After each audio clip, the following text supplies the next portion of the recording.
Karoline Leavitt with us today, and good morning to you. Coming off the briefing from yesterday, appreciate your time. Let's get right to it. Tom Homan last night with Jesse. He's not happy. Watch.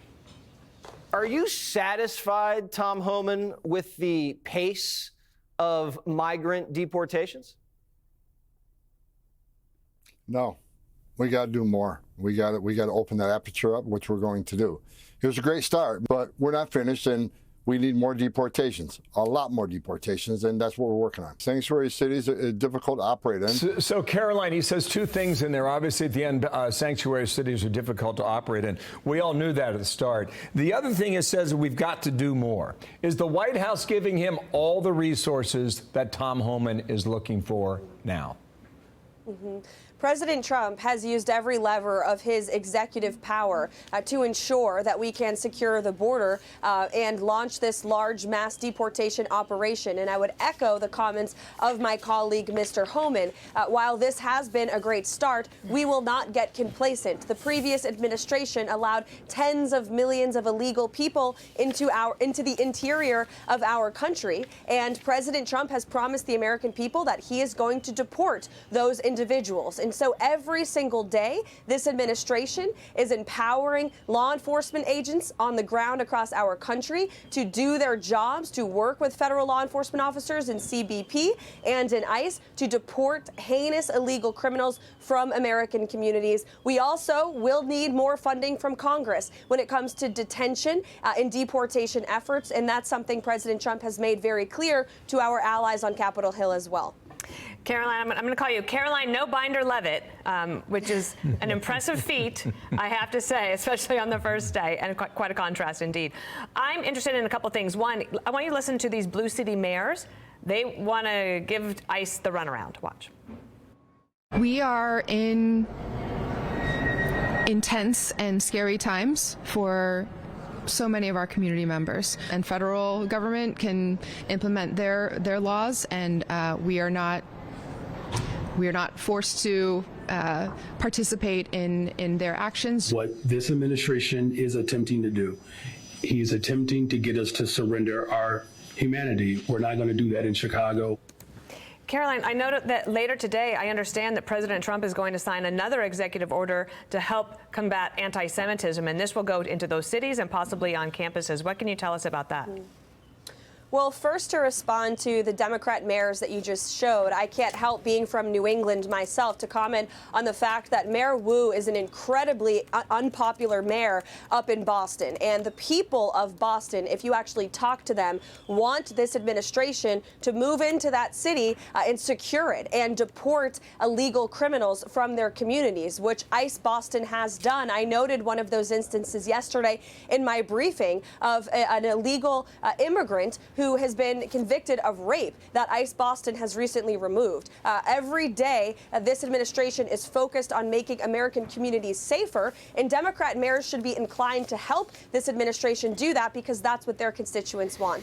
As for what President Trump is signing at the White House today, it's a very big day here at 1600 Pennsylvania Avenue. The president will be signing the Laken-Riley Act into law this afternoon. This was a bipartisan bill that addresses one of the many failures that led to the disturbing murder of beautiful young Laken. Her family will be at the White House today in her honor, and the president is very proud and excited to sign this bipartisan piece of legislation. He also will sign executive orders addressing school choice, ending funding for public schools that support critical race theory and other divisive measures in their curriculums. And as for anti-Semitism, the president will also be signing an executive order to address that as well. Okay, that's 2 o'clock this afternoon. Can you confirm that? And if so, we will cover it live in between all these confirmation hearings. You opened your hearing yesterday talking about drones in New Jersey. And you made a statement that left me wondering, because you said they were authorized by the FAA for research and various other reasons. What are the various other reasons for the FAA? the various other reasons I pointed out as well in terms of what these drones were doing. They were recreational drones. They were hobbyists. They were private individuals that enjoy flying drones. And once there was curiosity about the drones, then other, folks that own drones, I guess, were inclined to fly their drones as well. So it led to an increase of the sightings that the people of New Jersey were seeing. But as President Trump told me to make it very clear at the podium yesterday, this was not the enemy. These were simply hobbyists and the FAA who were doing these drones for research. So everyone can breathe a sigh of relief on that. You talked about it yesterday. Peter Doocy just gave us an update at the beginning of the show about this call to offer buyouts to federal workers. Senator Tim Kaine is in Virginia. Of course, a lot of federal workers from Virginia. He said this, watch. The president has no authority to make that offer. If you resign in the next week, we're just going to pay you for doing nothing for the next 7 months. Don't be fooled. He's tricked hundreds of people with that offer. If you accept that offer and resign, he'll stiff you just like he stiffed the contractors. There are about 2 million federal employees across the country. Can you clarify whether people will actually be able to get the money? Kaine is claiming that even if you do take this offer, you won't get paid through September 30th. How do you respond?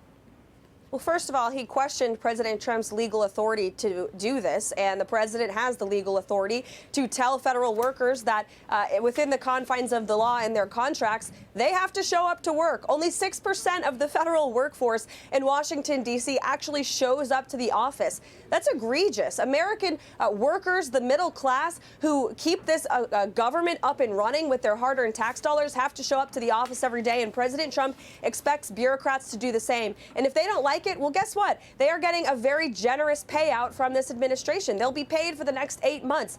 I think Doge just put out a tweet. It's great that says that they can have their long-awaited vacation if they wish for the next 8 months. But we are going to ensure that the federal office buildings in this city are filled with productive and excited workers.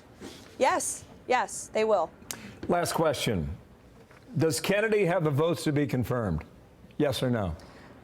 We believe so, and we sure hope that he does, because he is an exceptional and brilliant individual, highly respected. He's going to help President Trump make America healthy again, which is a priority for tens of millions of Americans at home. Okay, the hearing starts in 30 minutes, and we're waiting for it. Thanks, Karoline Leavitt. Yeah, thank you for your time.